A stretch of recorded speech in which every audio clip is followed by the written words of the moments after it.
The scorching afternoon sun beat mercilessly on the dusty streets of Victoria Island, Lagos, where 23-year-old Kioma sat cross-legged outside the towering glass building of Adeleke Corporation.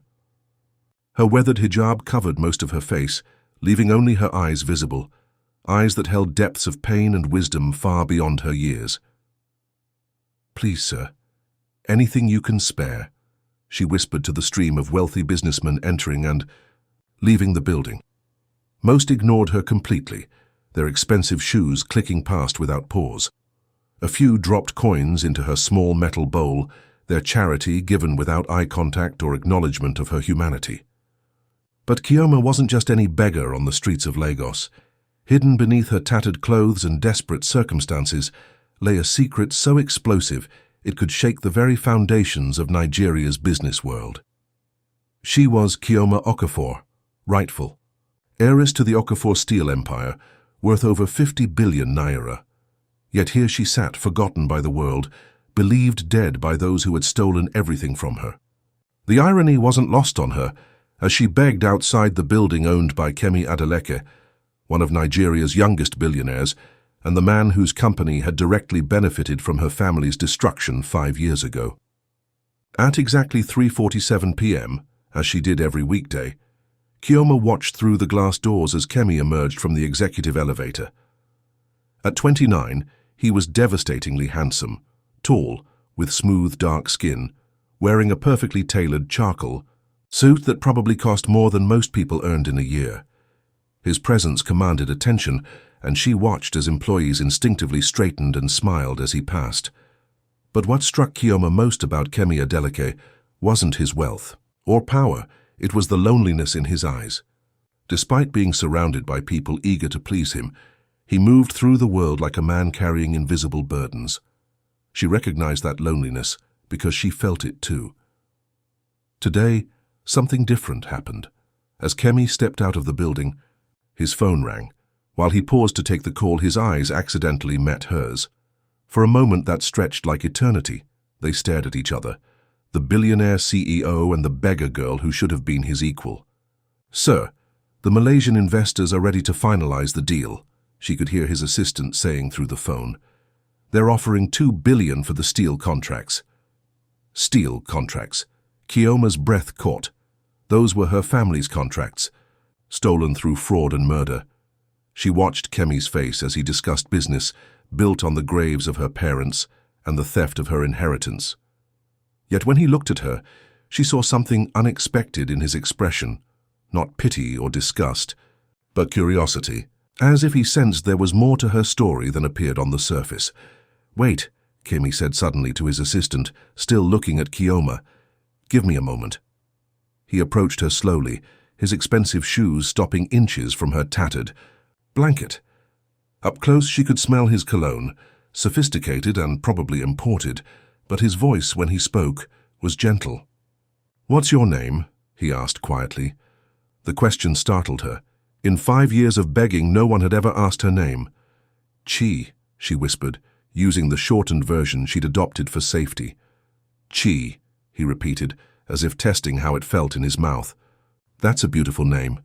How long have you been here?" "Long time, sir." She kept her eyes downcast, playing the role she'd perfected over years of hiding in plain sight. Kemi reached into his wallet and pulled out a crisp 1,000 naira note, more money than she usually collected in a week. But instead of dropping it in her bowl and walking away like others did, he knelt down to her level, placing it gently in her hands. "Buy yourself a proper meal," he said softly. "And Chi, you don't have to call me sir, my name is Kemi." As he stood to leave, Kioma made a decision that would change both their lives forever. "Mr. Kemi," she called out, her voice stronger than before. "Thank you, not just for the money, but for seeing me." He turned back, something shifting in his expression. "Everyone deserves to be seen," he said simply, and then he was gone, disappearing into his chauffeur-driven Bentley. That night, as Kioma huddled in the abandoned warehouse she called home, she stared at the 1,000 naira note and wondered if fate had finally decided to give her a chance at justice. She had spent 5 years planning her revenge against those who had destroyed her family, but she had never expected her enemy to show her kindness. Over the following weeks, something extraordinary began to happen. Kemi started arriving at work 15 minutes earlier each day, always stopping to talk with Kioma before entering his office. What began as simple pleasantries evolved into deeper conversations that neither of them could quite explain. "You speak very well for someone who lives on the streets," Kemi observed one morning, settling beside her on the concrete steps despite his expensive suit. Kioma's heart raced. She had to be careful not to reveal too much of her educated background. "I went to school before," she said carefully. "Things changed. What happened to your family?" The question hit like a physical blow. For a moment, Kioma couldn't breathe. Her family, her brilliant father, her gentle mother, her little brother Emeka, who had been only 12 when they died. All murdered for refusing to sign over their steel empire to corrupt officials and greedy businessmen. "They died," she whispered, the truth and the lie intertwined, in an accident. She watched Kemi's face soften with compassion, unaware that his own company had been built partially on the foundation of her family's stolen assets. "I'm sorry," he said, and she could hear genuine grief in his voice. "I lost my parents young too. It changes everything, doesn't it? The way you see the world, the way you trust people." For a moment, Kioma forgot she was supposed to hate him. Here was someone who understood the particular pain of early loss, the weight of carrying forward when the people who loved you most were gone. "Sometimes I wonder what they would think of the man I've become," Kemi continued, staring out at the busy street. "Whether they would be proud or disappointed." "Why would they be disappointed?" Kioma found herself asking, genuinely curious. "Because I've become successful by playing a game I don't always believe in. Because I've made compromises that keep me awake at night. Because I have everything anyone could want, but I feel empty most of the time." The vulnerability in his admission shocked her. This wasn't the cold, calculating businessman she had expected to find when she began her surveillance. This was a man wrestling with his own conscience, carrying guilt she couldn't yet understand. "Money doesn't heal loneliness," she said softly, speaking from her own experience. "Sometimes it just makes it echo louder." Kemi looked at her sharply, surprised by the depth of her insight. "You're not what I expected," he said. "What did you expect?" "I don't know. Someone broken by circumstances. But you seem like you've been broken and put yourself back together. That takes incredible strength." If only he knew, Kioma thought. If only he knew that she had been shattered so completely that the pieces could never fit together the same way again. Their daily conversations became the highlight of both their days. Kemi would bring her breakfast, expensive pastries from the hotel across the street, while she shared observations about life that often left him thinking long after he'd entered his office. "You see everything from down here," she told him. One morning as they watched the parade of wealth and power flowing past them, "People drop their masks when they think no one important is watching. What do you see when you look at them?" "Fear," she said immediately. "Everyone is terrified of losing what they have, or of not getting what they think they deserve. They step on others not because they're evil, but because they're scared." "And when you look at me?" The question hung between them, loaded with meaning neither of them was ready to confront. Kioma studied his face, the strong jawline, the intelligent eyes, the mouth that could be stern in business meetings but softened when he talked to her. "I see someone who's forgotten how to be happy," she said finally. "Someone who thinks he has to earn love by being perfect." The truth of her words hit Kemi like a revelation. In all his years of therapy, business coaching, and self-improvement, no one had ever seen through to the core of his struggle so clearly. "How do you do that?" he asked quietly. "Do what?" "See so clearly, understand so much." "Much." "When you have nothing left to lose," Kioma said, "you stop pretending. And when you stop pretending, you can finally see what's real."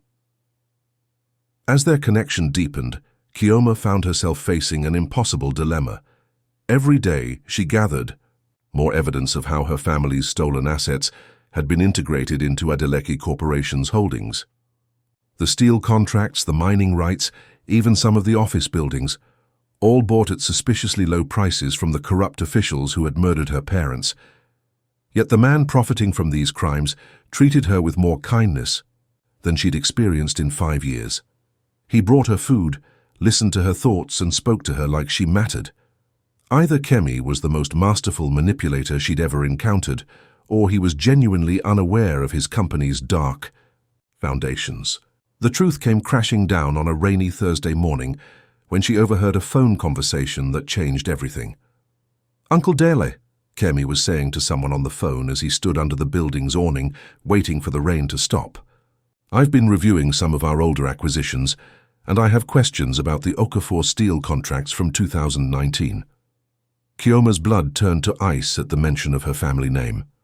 "I know you handled that deal before I took over the company," Kemi continued, "but something feels wrong about it. The prices were incredibly low for such valuable assets, and I can't find proper documentation about how they became available for sale." She watched as Kemi's face darkened while listening to the response. "What do you mean, don't ask questions that don't need answers?" "Uncle, if we built our success on stolen property or corruption, I need to know. It's my name on this company now." More listening, and Kemi's expression grew increasingly troubled. "A family tragedy. Uncle, the Okafor family had 3 children. The reports say all 5 family members died in the accident, but that doesn't add up." "What? What do you mean some stories are better left buried?" Kioma's heart was pounding so hard she was sure he could hear it from across the courtyard. Kemi didn't know. He genuinely didn't know that his empire was built on her family's graves. "No, Uncle, I won't drop it," Kemi said firmly. "If we've done wrong, we need to make it right. The Okafor family deserves justice even if they're gone." The call ended abruptly, leaving Kemi staring at his phone with a troubled expression. When he noticed Kioma watching him, his face softened with concern. "Chi, you're soaked," he said, approaching her with his umbrella. "Come inside until the rain stops." "I can't, sir. They won't let people like me inside." "They will if I say so. And stop calling me sir, we've been through this." Before she could protest, Kemi was leading her through the gleaming lobby of Adeleki Corporation. The security guards and reception staff looked shocked to see their CEO escorting a beggar, but no one dared question him. In his private elevator, riding up to the executive floor, Kioma felt the surreal nature of her situation. She was inside the building that housed the stolen remnants of her family's empire, being treated as a guest by the man who had unknowingly profited from their murder. "Wait here," Kemi said, settling her in a comfortable chair in his outer office. "I'll get you some dry clothes and hot coffee." Alone in the executive suite, surrounded by luxury that should have been her birthright, Kioma made a decision that would either bring her justice or destroy them both. She was going to tell Kemi the truth. "Your name isn't Chi, is it?" The question came without warning, as Kemi returned with a steaming cup of coffee and a woman's sweater from somewhere in the building. He stood in front of her, his expression unreadable, holding documents she recognized immediately. Her birth certificate, her parents' death certificates, photos of her family that should have been destroyed years ago. "I had my investigator look into you," he said quietly, settling into the chair across from her. "Do you know what he found? A girl named Kioma Okafor, who supposedly died with her family 5 years ago in a car accident that was suspiciously convenient for certain business interests." Kioma's carefully constructed facade crumbled. After 5 years of hiding, lying, surviving on scraps while planning her revenge, her identity was exposed by the one person she'd never expected to care enough to look. "The question is," Kemi continued, his voice gentle despite the magnitude of what he was revealing, "what is the rightful heiress to the Okafor steel empire doing begging outside my building?" For a long moment, they stared at each other in silence. Finally, Kioma pulled off her hijab, revealing the full beauty that poverty and desperation had hidden. Her natural hair, though shortened for disguise, framed a face that belonged in magazines. Her eyes, no longer downcast in submission, blazed with intelligence and barely controlled pain. "I was planning to destroy you," she said simply. "I've spent 5 years gathering evidence, building a case, preparing to take back everything that was stolen from my family. I was going to bring down Adeleki Corporation and everyone connected to it. Including me. Especially you, she admitted. Until what? Until you started treating me like a human being, until you showed me kindness when you had nothing to gain from it, until you made me remember what it felt like to be seen and valued. Kemi stood and walked to the window, looking out at the Lagos skyline that his company had helped shape. When he spoke, his voice was heavy with emotion. I didn't know, he said.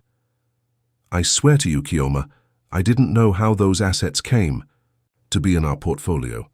My uncle handled those acquisitions while I was studying abroad, finishing my MBA. When I took over the company after my father died, I inherited deals I never questioned. But you questioned them today. Because something about them never felt right. The prices, the paperwork, the timing, it all seemed too convenient. And lately, spending time with you, I've been thinking more about justice, about whether success means anything if it's built on other people's suffering. Kioma studied his profile as he stared out the window. Even now, knowing who she really was, he hadn't called security or threatened her. Instead, he seemed to be processing the information with the same careful consideration she'd come to expect from their morning conversations. What happens now? She asked. He turned back to her, and she was startled to see tears in his eyes. Now I make this right, he said firmly. I give you back everything that belongs to you. The steel contracts, the mining rights, the properties, all of it. And I find out exactly what happened to your family and make sure the people responsible face justice. Just like that. She couldn't hide her skepticism. You'd give up billions of naira because it's the right thing to do. Kioma, he said, moving closer to her chair, meeting you changed something in me. These past weeks talking with you, seeing your strength and wisdom despite everything you've endured, you reminded me who I wanted to be. Not just successful, but good. Not just powerful, but worthy of power. He knelt in front of her chair, taking her hands in his. I fell in love with a beggar who I thought was poor, he said softly. But the truth is, I fell in love with one of the strongest, most remarkable women I've ever met. Your wealth or poverty doesn't change that. You love me. The words came out as barely a whisper. I love your courage. I love your insight. I love the way you see the world and make me want to be better. I love that you planned to destroy me but showed me mercy instead. His grip on her hands tightened.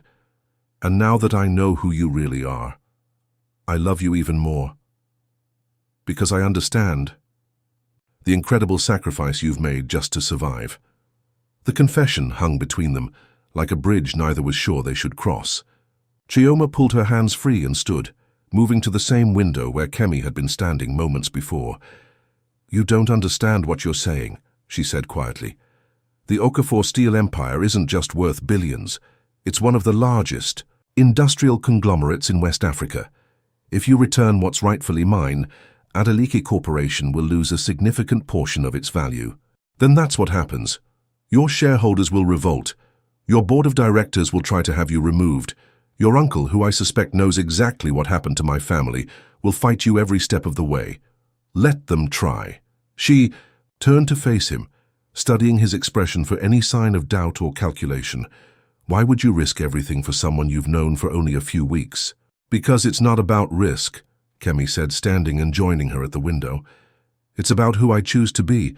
My father built this company, but he also taught me that wealth without honor is just expensive emptiness.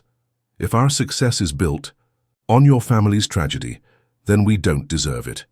And if I'm lying, if this is all an elaborate con to separate you from your money, he smiled, the expression transforming his entire face, then you're the most brilliant, patient con artist in history, and you probably deserve the money more than I do. Despite everything, Kioma found herself laughing, the first genuine laugh she'd had in 5 years. The sound seemed to surprise them both.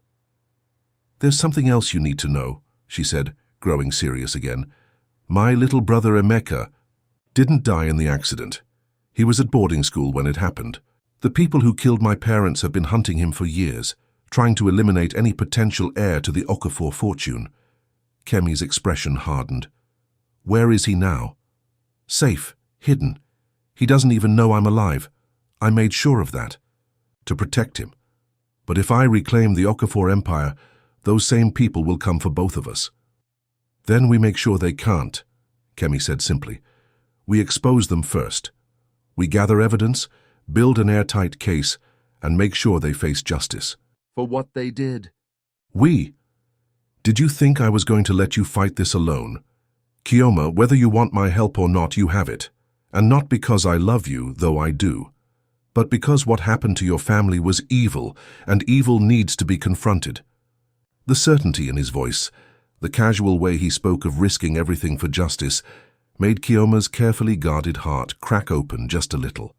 I need to ask you something, she said, and I need you to be completely honest. Always. If I had never told you who I really was, if I had remained just Chi the beggar, would you have continued caring about me? The question was a test, and they both knew it. Kemi was quiet for a long moment, considering his answer with the seriousness it deserved. The woman I fell in love with over these past weeks, her wisdom, her strength, her way of seeing the world, that woman exists. Whether she's a beggar or a billionaire, he said finally. Learning your true identity doesn't change my feelings for you. It just makes me understand better why you're so extraordinary. But I'd be lying if I said the revelation doesn't complicate things. Not because of the money, but because of what it means. You've been carrying this burden alone for 5 years. You've been planning and strategizing and surviving, all while pretending to be powerless. That level of strength, that kind of determination, it's both inspiring and intimidating. Intimidating how? Because I'm realizing that the beggar who challenged my assumptions and made me want to be better was actually one of the most powerful people in Nigeria, choosing to educate me from a position she created. It makes me wonder if I'm worthy of someone who's already proven she can overcome anything. Their conversation was interrupted by a commotion outside Kemi's office. Through the glass walls, they could see Dele Adelek, Kemi's uncle, and the man who had managed the company during Kemi's studies abroad, arguing loudly with the secretary. "Where is he?" Dela was demanding. "I know he's in there, and we need to talk immediately. Sir, Mr. Kemi is in a meeting. I don't care if he's meeting with the president." "Open this door now." Kemi moved quickly to his desk and pressed the intercom. "It's all right, Grace, send him in." As the door opened, Kioma instinctively moved behind Kemi, pulling her hijab back over her head, but it was too late. The moment. Deal's eyes landed on her. His face went white with shock. "You," he whispered, staring at her as if seeing a ghost. "You're supposed to be dead." The words confirmed what Kioma had long suspected. Dele had been directly involved in her family's murder. "Uncle," Kemi said, his voice dangerously quiet, "I think you have some explaining to do." Dele's shock quickly transformed into calculation. He stepped further into the office, closing the door behind him. "Kemi, you don't understand what you're dealing with," he said, his voice taking on the patronizing tone he'd used when Kemi was younger. "This girl is dangerous. She's been planning something against our family for years." "Our family?" Kemi's voice was ice cold. "Or the family she should have had, the one you helped destroy." "They were going to expose everything," Daly exploded, his careful composure cracking. The Okafors were idealistic fools who thought they could challenge the system, refused to play along with how business really works in this country. They would have brought down half the government with their righteous crusade. So you had them killed. "I protected our interests. I protected you." Dele pointed at his nephew.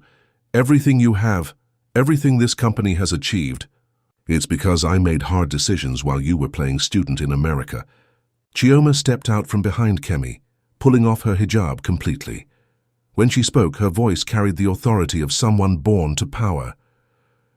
"You killed my parents because they refused to sell you our steel contracts at below-market prices," she said.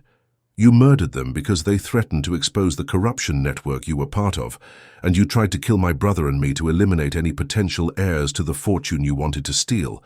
"You can't prove any of that," Deal said, but sweat was beading on his forehead. "Actually," Kioma smiled coldly, "I can. I've spent 5 years gathering evidence, financial records, witness testimonies, recorded conversations. including one from this morning where you told your nephew that some stories are better left buried. Deal's eyes darted to Kemi's desk, where the phone still sat. You recorded our conversation.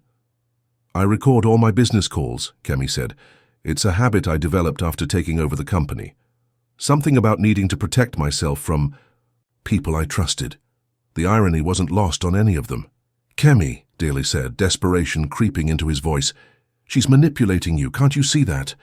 She's been planning this for years, and now she's using whatever feelings you think you have for her to destroy everything we've built. What we've built, Kemi said quietly, was built on blood, on lies, on the graves of innocent people. He looked at his uncle with undisguised disgust. You're right about one thing. She has been planning this for years, and she has every right to destroy us for what was done to her family. But she won't, Deal said with sudden insight, looking between them. Because you care about each other now. Because she knows that destroying the company will hurt you, and she won't do that. The manipulation was subtle but clear. He was trying to use their feelings as a weapon against justice. Kioma looked at Kemi, seeing the conflict in his eyes. Then she made a decision that surprised them both. You're wrong, she said to Deal. I will destroy this company if necessary, but first I'm going to give Kemi the chance to be the man I believe he is. The man who will choose justice over profit, truth over comfort. She turned to Kemi, her expression soft but determined.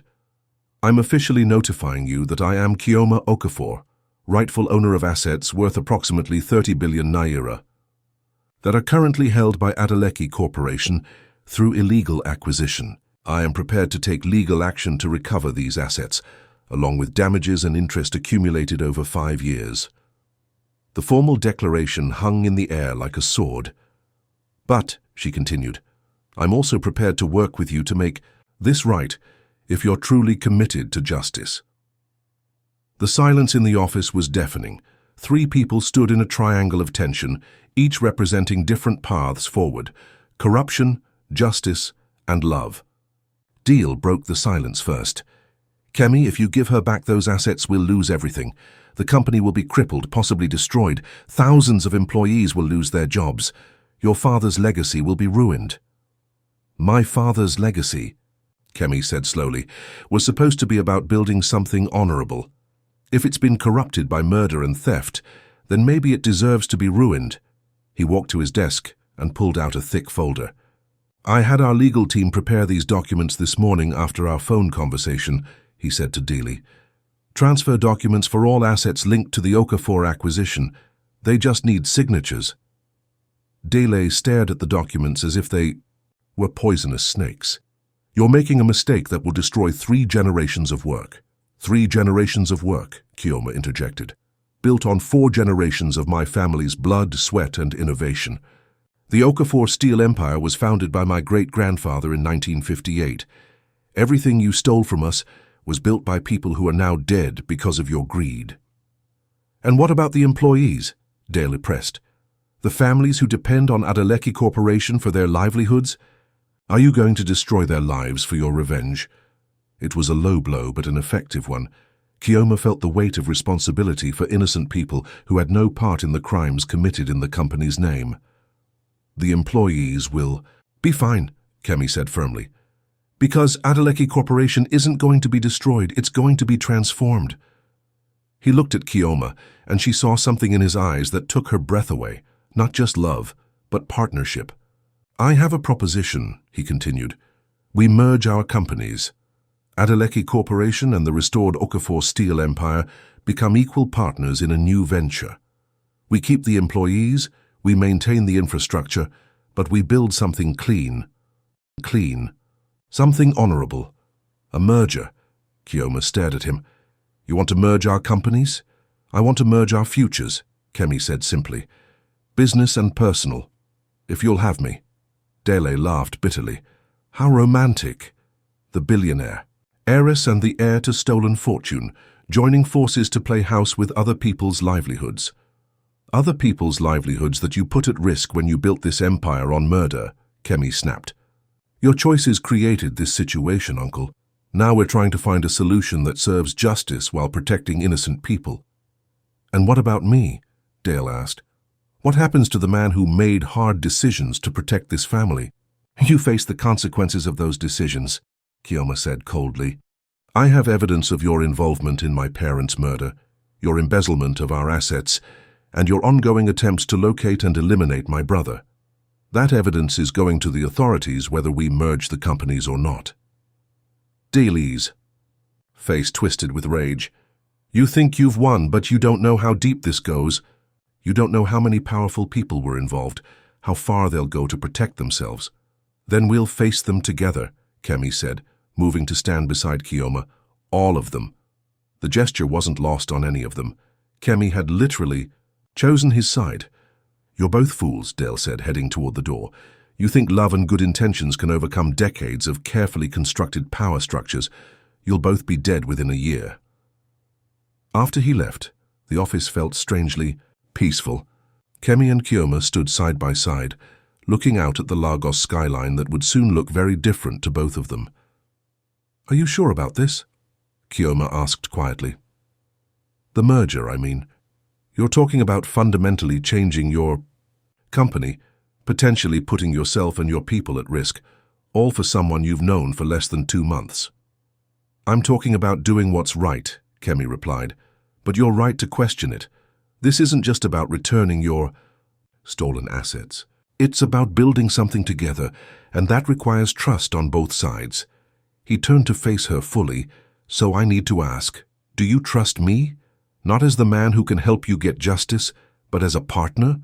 As someone you could build a life with?" The question hung between them, loaded with possibility and risk. "I trust that you're a good man who was born into a complicated situation," Keoma said carefully. "I trust that you want to do the right thing.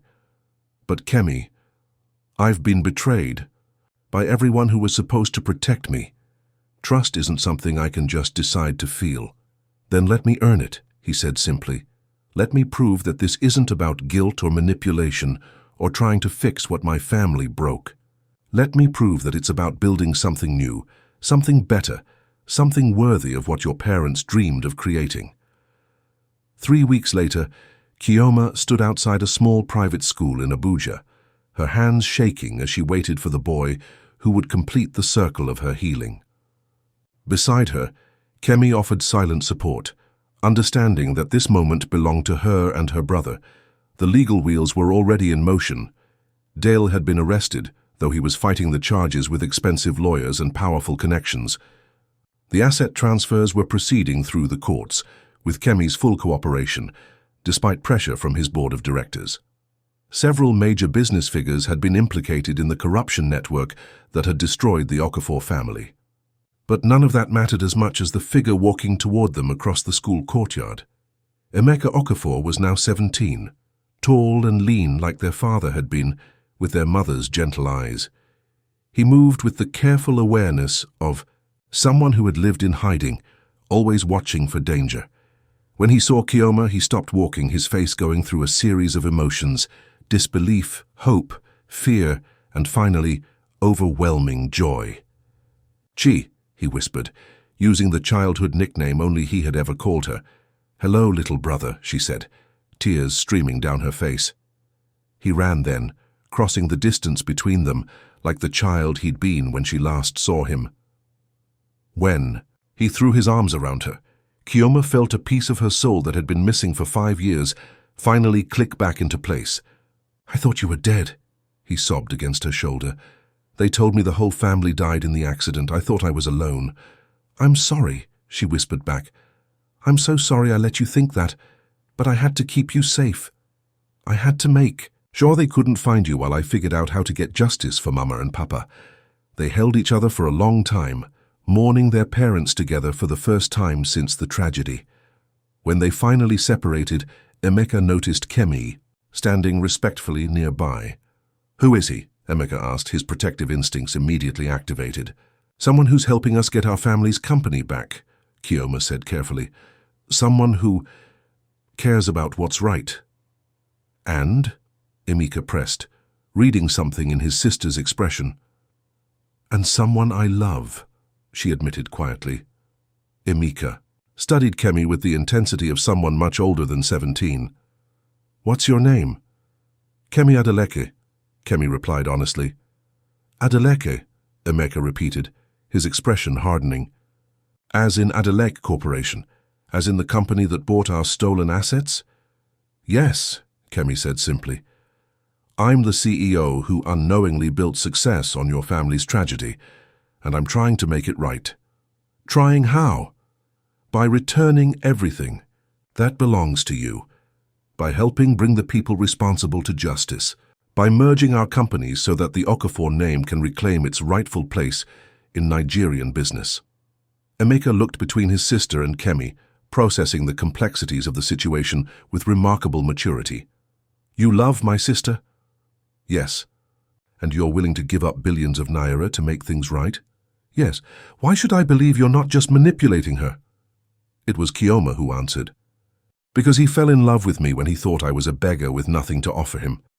Because he's risking his own family relationships and business partnerships to do what's right.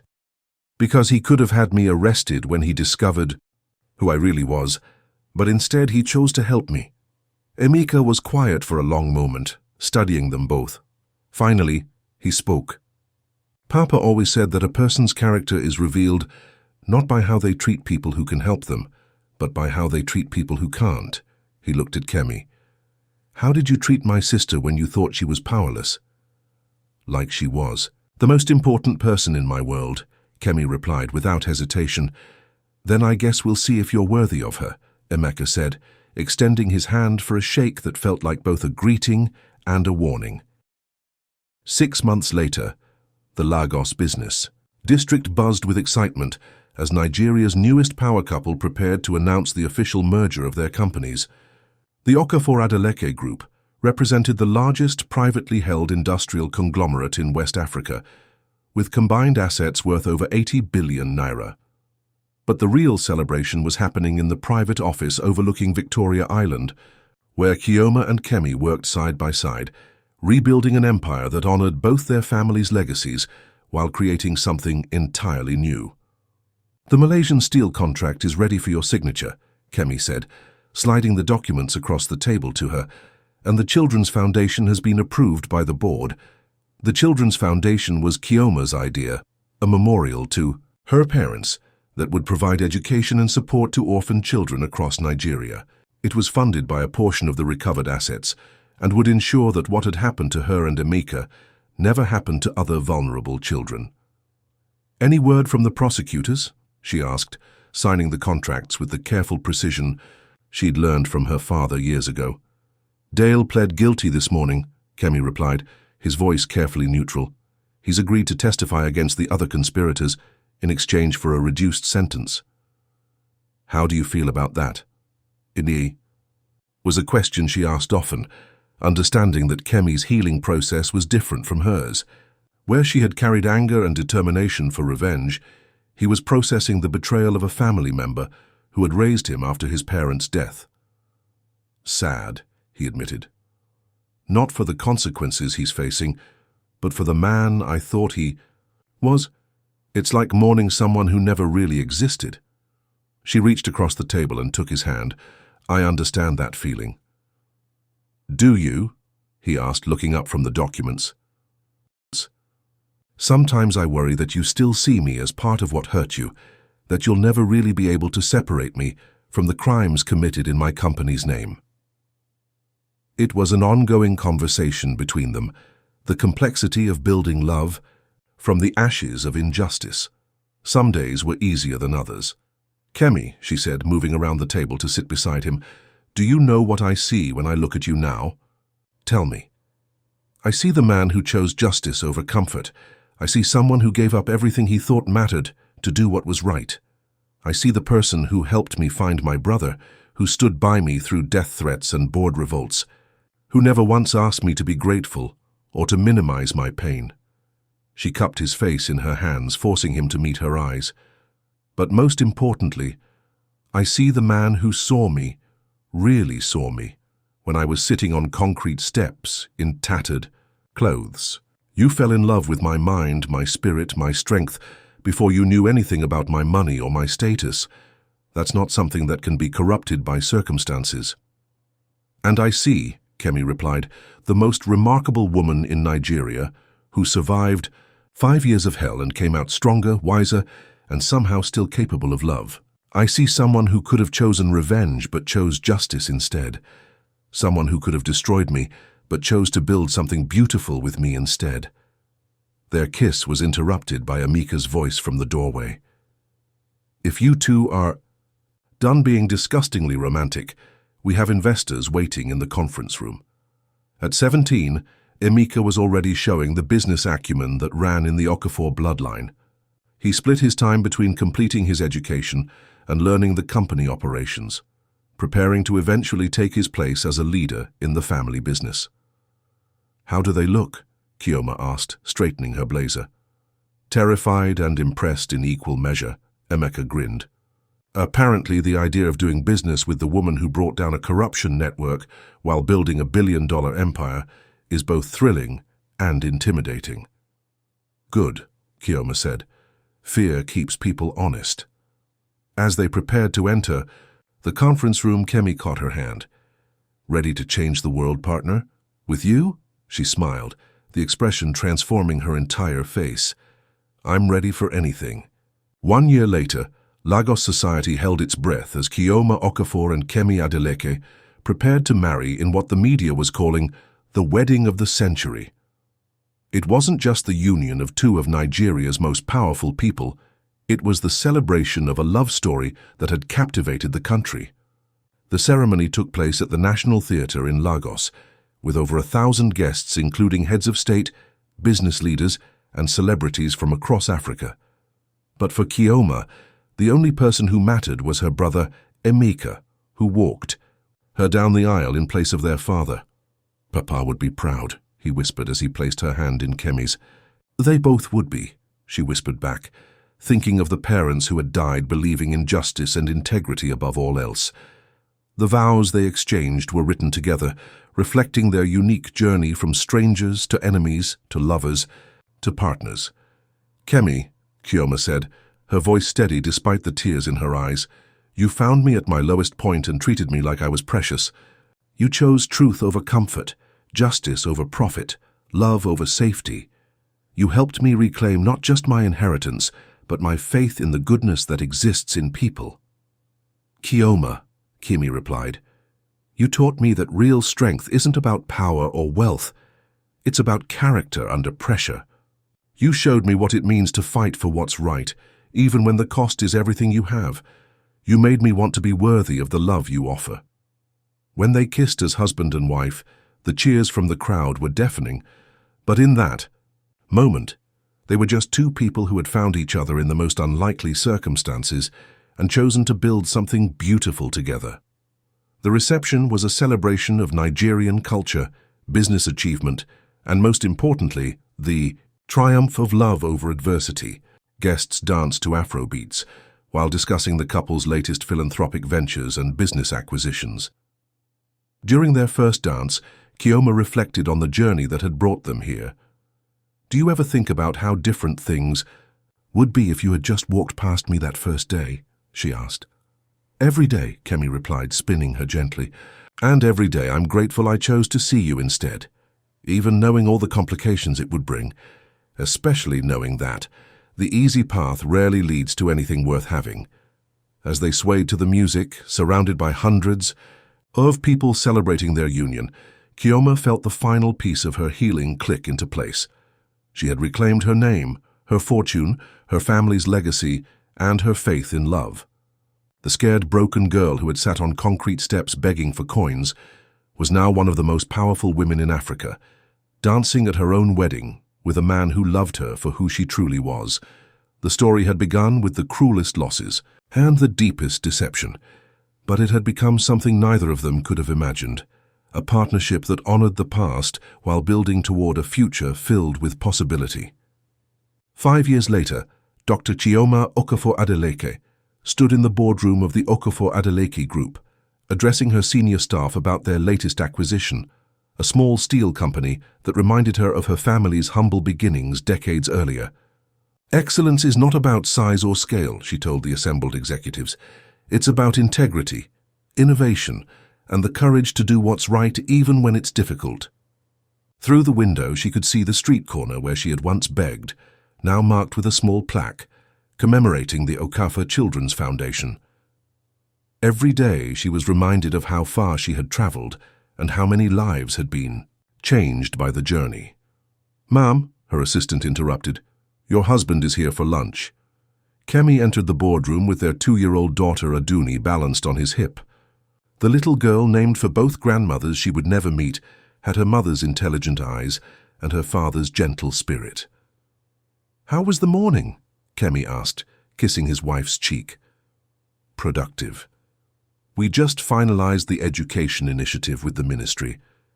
Chioma took her daughter, who immediately began playing with her mother's jewelry. "How about you?" "Emeka closed the South Africa deal," Kemi replied. "Your brother is turning into quite the negotiator." At 22, Emeka had grown into a formidable businessman in his own right, though he still insisted on calling his sister Chi, and treating Kemi like a suspicious older brother rather than a business partner.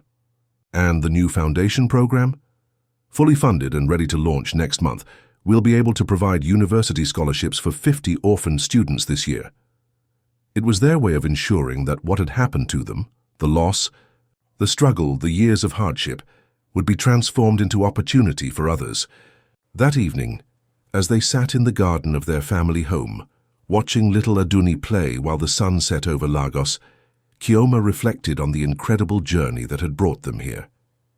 "Do you ever regret any of it?" she asked Kemi as he bounced their daughter on his knee. "Which part? Meeting you, falling in love with you, or completely restructuring my entire life around making things right?" "Any of it. All of it." "Never," he said without hesitation. "Every difficult moment, every sacrifice, every challenge, it all led us here, to this family, this company, this life we've built together." He looked at her with the same expression he'd worn that first day when he'd knelt beside her on the concrete steps. "Besides," he added with a smile, "where else would I find a woman who could teach me about love while plotting to destroy my empire, then marry me and help me build an even better one?" Chioma laughed, the sound carrying across their garden and mixing with their daughter's giggles. It was the sound of joy reclaimed, of love earned through trial, of a family built on the foundation of truth and justice. The handsome billionaire had fallen in love with a poor beggar, unaware she was a secret billionaire. But the real story wasn't about hidden wealth or dramatic revelations. It was about two people who found each other in their brokenness and chose to heal together, building something beautiful from the ashes of tragedy and betrayal. Their love story had begun with the greatest deception and ended with the deepest truth. That real love sees beyond circumstances to the soul of another person, and that the most extraordinary partnerships are built not on what people have, but on who they choose to become together. As the stars appeared over Lagos, 3 generations of dreams and determination continued to unfold, ensuring that the Okafor legacy would endure, not just in steel and concrete, but in the countless lives touched by love that refused to be defeated by circumstance.